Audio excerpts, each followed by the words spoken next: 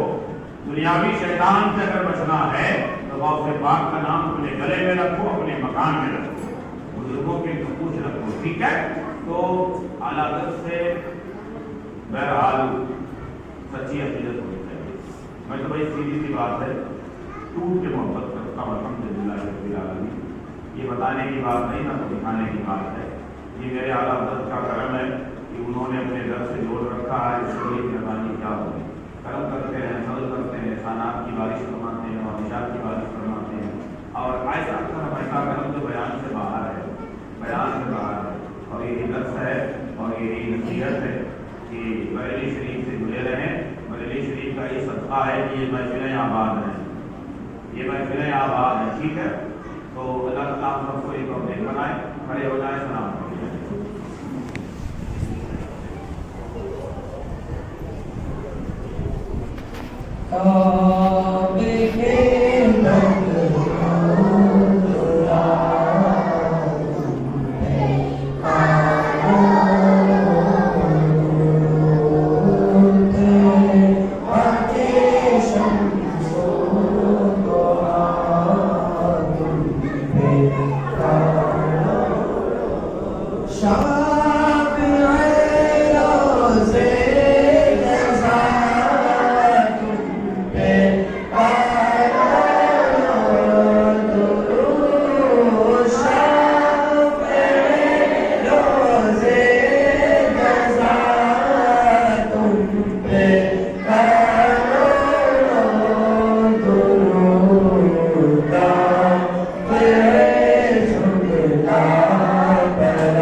واسطے، سیدی عبدالعزیز حفظ کا صفحہ ہمیں دولت دارین دی عزیز رضا کے واسطے،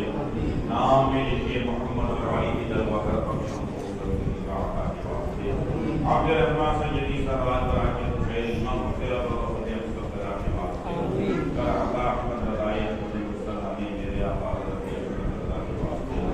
مذہب اہل سنت پر استقامت کر عطا شہریہ و دین احمد رضا کے واسطے، عصمت دارین سے دارین کر کسرات حالت اللہ شیر شیر رضا کے واسطے،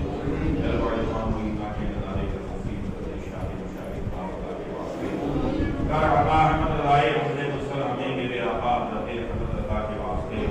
حامد محمود اور رحمات مذکر سے میرے آقا حضرت حامد رضا کے واسطے، سائے اتنا مشاہد یا خدا مصطفیٰ اے رحم فرما لے رحمہ مصطفیٰ کے واسطے، پہلے جیلانی دنیا مجھ کو عطائے خاص ہو تو ان کی سرکار سے حصہ گھڑا کے واسطے، یا الہی بادشاہ کا بادشاہ رکھ بادشاہ دنیا سے خدا بندے کا شریف صاحب کے واسطے، یا الہی اہل سنت کو حیات جاویداں دے امام محمد علی باصفا کے واسطے، صدقہ انہا کا دیسی عین المعبل والصحاب کی صدقہ کے واسطے، مولا کے مقدس پاکیزہ وجود کو قبول فرما، ذکر و اذکار حضرت شفیع تری بارگاہ کرم میں پیش قبول فرما، غلطیوں کو خطاؤں کو درگزر فرما، باب حضور اکرم علیہ السلام کی بارگاہ کرم میں پیش فرما، کوئی زمین کی مولا مقدس پاکیزہ واحد طیبات کو حضرت آدم علیہ السلام سے آج تک تمہیں بیان کروانے جانے والی تمام کی بارگاہ کرم میں پیش فرما، ہم سب کے ہر خاندان کے اہل ایمان پر امید کی روح پیش فرما، تمام کی مغفرت و بخش فرما، عذاب نار سے کربل جنت کا بار بار کی مغفرت فرما، اپنے محبوبین کے صدقے ہم سب کی بخش فرما، ہم سب کشمار بخش روح میں فرما، یا اللہ ہم کو بخش روح میں شامل فرما، اپنے محبوبین کے صدقے ہماری بخش فرما، یا اللہ ہمارے گناہ صغیرہ و کبیرہ کو معاف فرما، یا اللہ ہم کو درگزر فرما، مولا گناہوں سے آزادی عطا فرما، یا اللہ نیکیوں کی توفیق عطا فرما، حضور کی محبت میں زندگی اور موت عطا فرما، یا اللہ ہماری جان کو قبر نجات فرما، یا اللہ جائز مقاصد کو پورا فرما، یا اللہ تمام کو رزق حلال سے نصیب فرما، جتنے لوگ بے روزگار ہیں تمام کو رزق حلال فرما، جو تقیت میں مبتلا ہیں فراغت فرما، جو اس گنہگار سے دعا کی درخواست کی ہے تمام کو بھلا نہ کر سکے ان کا بھی بھلا فرما، مرد و خواتین دور و جہان میں سب کو عزت عطا فرما، یا اللہ بیماروں کو شفا عطا فرما، یا اللہ بیماروں کو شفا عطا فرما، یا اللہ بیماروں کو صحت و عافیت عطا فرما، عزیزہ عطیہ بانوں کو شفا عطا فرما، غلام مرتضیٰ کو شفا عطا فرما، عبدالحکیم کو صحت و عافیت عطا فرما، مولا شمس الدین کو شفا عطا فرما، اس طرح سے جتنے بھی حاضر غیر حاضر اہل ایمان جہاں بھی بیمار ہیں سب کو صحت و عافیت عطا فرما، تو تیرے علاج ہم تمام کو صحت و عافیت عطا فرما، ان تمام اہل ایمان کے سب کے والدین کو جن کے لیے والدین حیات میں مہینے کی کے ساتھ لمبی عمر عطا فرما، دنیا کو سب کرے گی ان تمام کی مغفرت و بخش فرما، اور اپنے فضل سے اپنے کرم کی جتنے شرکاء ہیں ان کی شرکت کو قبول فرما، ایسی محافل مجالس میں شرکت کی توفیق دے، فیض و برکات حاصل کرنے کی توفیق عطا فرما، یا اللہ ان کی خدمات کو قبول فرما، سب کے نظر و نیات کو قبول فرما، سب کی کوششوں کو قبول فرما، یا اللہ جو بھی جس لائق ہے اپنی خدمت اپنی محنت پیش کرتے ہیں مولا کو قبول فرما، اور سب کو اپنی شان کے مطابق پروردگار مجھے سے بات ہے یہ بات یقین احباب کا خاص تعاون رہتا ہے، کوشش رہتی ہے جو جوہر رہتی ہے، مولا کریم تمام کی خدمات کو اپنی شان کے مطابق تمام کی خدمات کو قبول فرما کر اپنی شان کے مطابق کے سب سے پر بھلا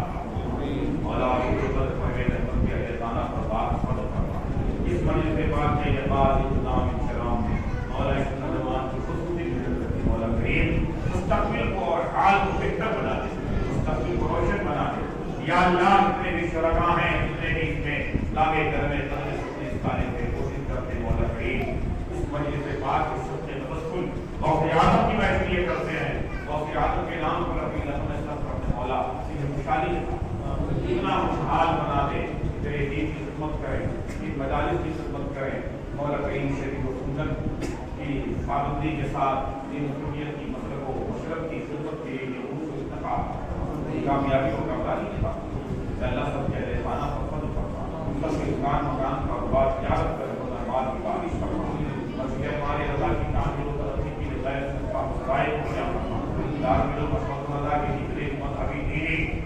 مسلکی مشربی منصوبے ہیں مولا کریم تمام کو بآسانی نصر و عافیت ہدایت کی رکاوٹیں پائے تکمیل کر پہنچا مولا کریم اس گنہگار کے باغوں سے حضرت کو اپنا واسطہ ملا کر دی زندگی کی خدمت کرنے کی توفیق دین کی خدمت کے لیے گنہگار کو صحت عطا فرما دوستی عطا فرما واسطوں میں طاقت عطا فرما زبان میں قوت عطا فرما زبان میں اثر عطا فرما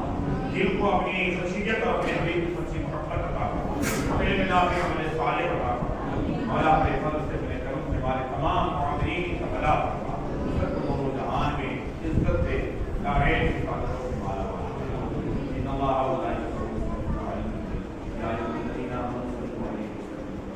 اللهم صل على سيدنا مولانا محمد